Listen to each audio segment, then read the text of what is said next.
किसी ने क्या खूब कहा है, पीठ हमेशा मजबूत रखनी चाहिए, क्योंकि शाबाशी हो या धोखा, दोनों हमेशा पीछे से मिलता है। बात पुराने जमाने की है। एक व्यापारी था, उसका प्रेम विवाह हुआ था। उनके प्यार का लोग मिसाल दिया करते थे। लोग कहते थे, प्यार हो तो ऐसा। हर किसी को उनके ट्रेडिशन के बारे में मालूम था। पूरे नगर में जब मसाले बुझ जाती थी, तब भी उनके छत पर एक मसाल जल रही होती थी, जो पूरी रात जलती थी।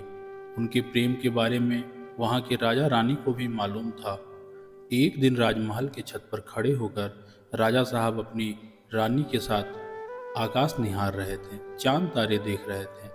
उसके बाद नीचे अपने नगर को देखा, हर तरफ अंधेरा था, लेकिन एक मकान की छत पर मशाल जल रही थी।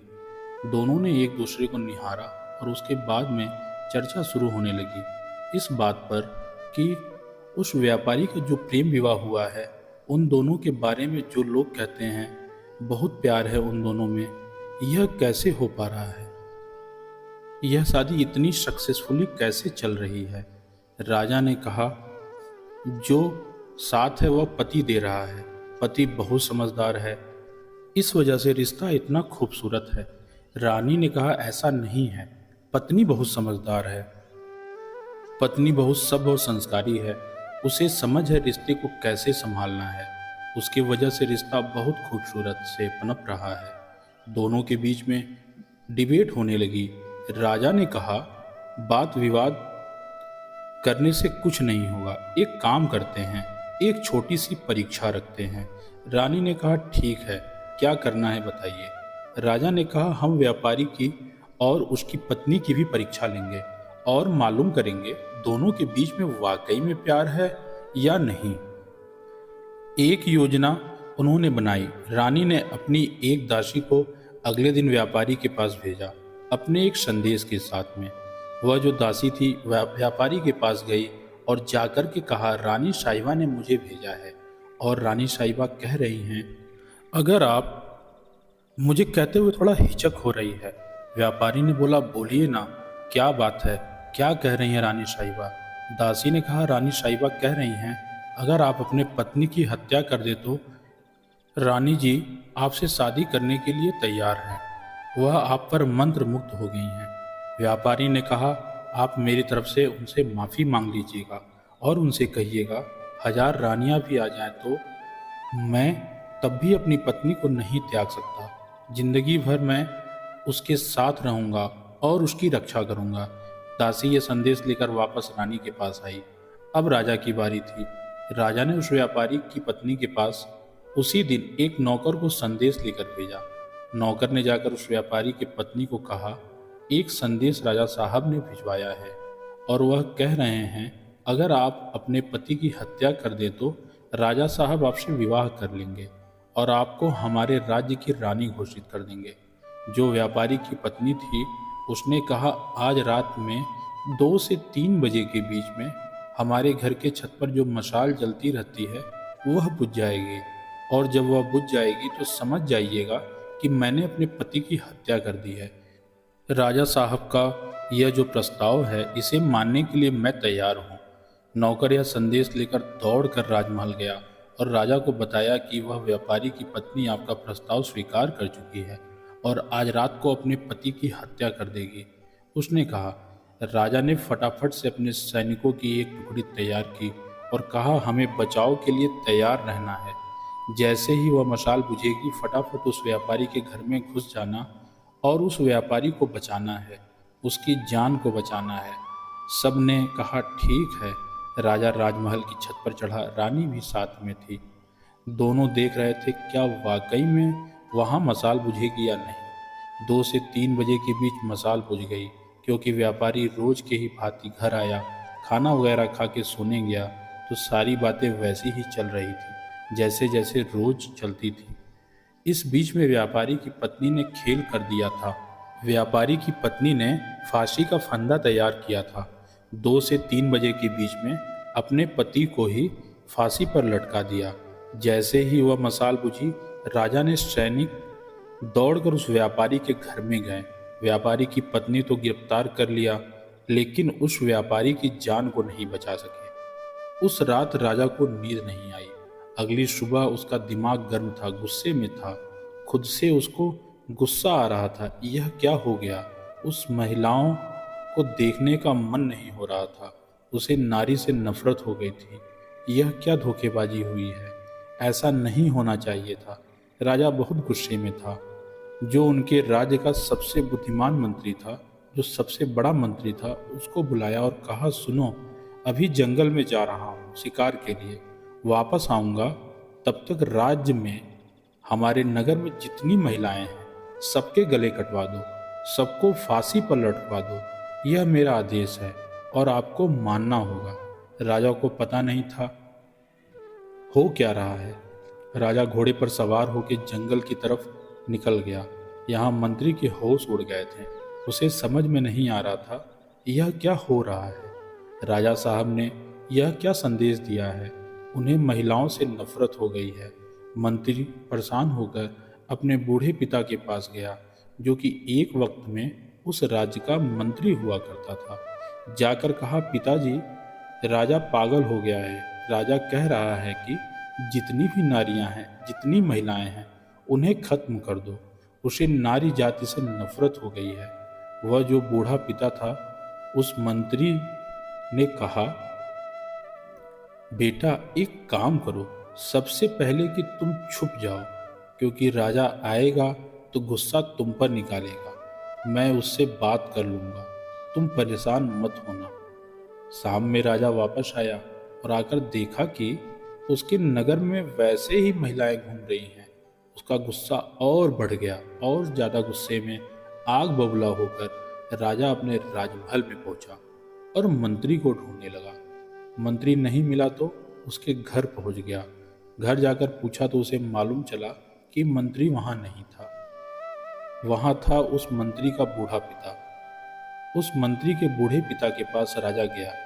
उस मंत्री के बूढ़े पिता ने कहा, राजा साहब की जय जयकार। राजा साहब, कैसे आना हुआ? राजा तो गुस्से में भरा हुआ था। वह बोला, तुम्हारा बेटा कहाँ गया? उसको मैंने संदेश दिया था, आदेश दिया था, उसने माना नहीं। उसका गला सबसे पहले कटवा दूंगा। मुझे उससे नफरत हो रही है। मंत्री के बूढ़े पिता ने राजा से कहा, मुझे मालूम है कि आप परेशान हैं। आपके फैसले की वजह से एक व्यक्ति की जान चली गई और आपको जो लगता था प्यार वाला रिश्ता है, वह धोखेबाजी वाला रिश्ता निकला। जो धोखा मिला है, उससे आप परेशान हैं। इस बात ने आपको अंदर ही अंदर इतना परेशान कर दिया है कि आप सारी नारियों को खत्म करना चाहते हैं। राजा साहब, आपका संदेश माना जाएगा। उसके पहले मैं आपके पिताजी के राजपाट के समय में मंत्री था, तो मेरी एक छोटी सी बात सुन लीजिए। एक छोटी सी कहानी मैं सुनाता हूँ, आपको सब समझ में आ जाएगा। राजा ने कहा, सुनाइए, क्या बात है? मंत्री ने छोटी सी कहानी सुनाई। एक बार मैं आपके पिताजी के साथ शिकार पर निकला था। हम रास्ता भटक गए थे। मैं जंगल में अंदर की तरफ चला गया। मुझे वहाँ से निकलने का रास्ता नहीं मिल रहा था। तभी मैंने देखा एक योद्धा अपने घोड़े पर सवार होकर आया और उसने रस्सी मुझ पर फेंकी और मुझे बांधकर अपने साथ ले गया। मुझे पता नहीं था कहाँ ले जा रहा है। मुझे वो कब्रिस्तान में लेके गया। जब कब्रिस्तान में लेके गया तो मुझे लगा कि मेरा खेल यहीं पर ख़त्म हो गया। मैंने बहुत अपनी जान बचाने की कोशिश की, लेकिन वह बहुत ताकतवर था। एक कब्र के पास में, उस कब्र के ठीक नीचे की तरफ उसने गड्ढा खोदना शुरू किया और उसने कहा, चुपचाप मेरा साथ दो।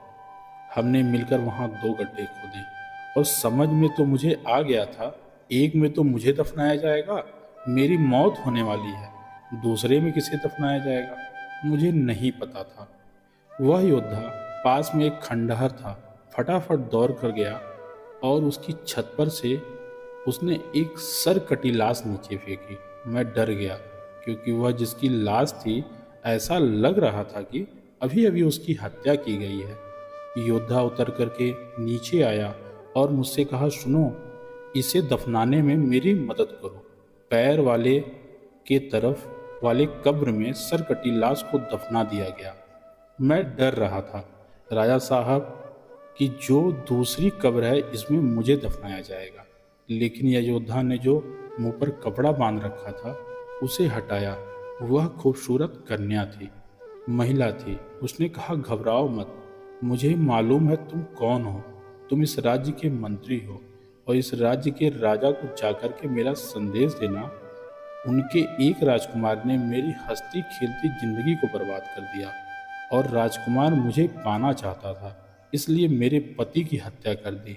यह मेरे पति की कब्र है जिसके नीचे एक और कब्र खोदी है, और यह जो बगल में है यह उसी राजकुमार की लाश है जिसे हमने अभी दफनाया है।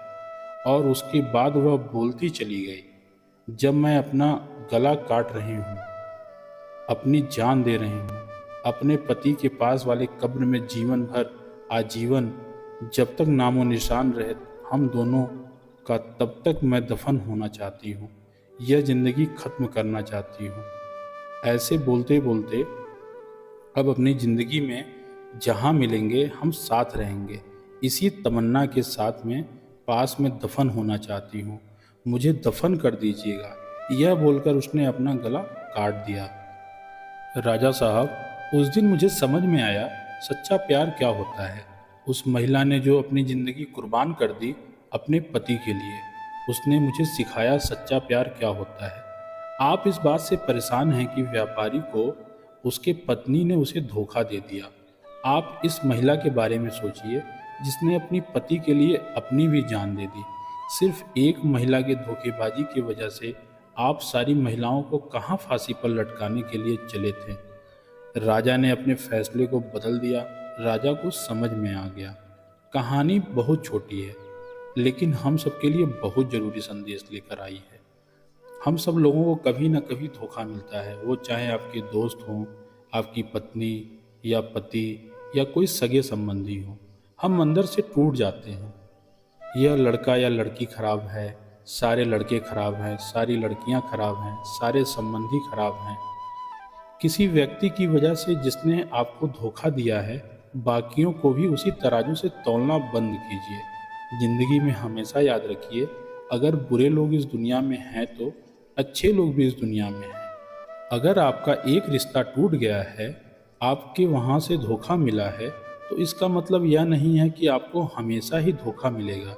ज़िंदगी में प्यार ज़रूर मिलेगा, यह विश्वास रखिए। और अगर आपको प्यार मिल जाए तो प्यार करो इतना कि दुनिया करना चाहे आपके जितना। फिर मिलेंगे दोस्तों अगली वीडियो के साथ। तब तक के लिए अपना ध्यान रखना और हमेशा मुस्कुराते रहना।